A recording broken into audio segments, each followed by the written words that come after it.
After countless hours battling the stubborn Premiere Pro player crash and testing every possible solution, I've finally gathered the most effective strategies to get your editing back on track, and I'm eager to share them with you now. This video will directly show you how to fix Premiere Pro low-level exception player crash, ensuring your projects stay on track even in 2026. First, let's talk about updating your graphics drivers. Think of your graphics card as the brain that shows you all the amazing visuals in Premiere Pro. When its instructions, called drivers, are old or broken, it can't properly understand what Premiere Pro is asking it to do. This confusion often leads to crashes, especially during playback. By updating these drivers, you're giving your graphics card the latest, clearest instructions, making sure it communicates smoothly with your editing software and prevents those frustrating low-level exceptions. Next, we look at clearing your media cache. Premiere Pro creates many temporary files like little scratch pads to make your editing faster. Over time, these scratch pads can get messy, filled with old or corrupted data.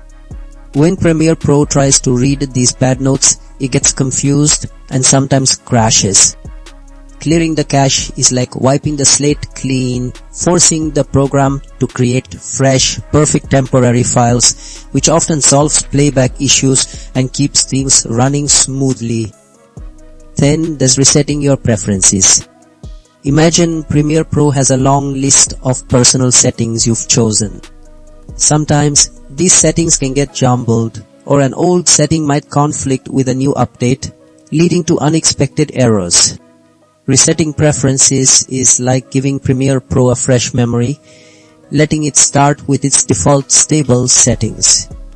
This often fixes deep-seated problems that cause crashes when nothing else seems to work, giving your software a clean slate.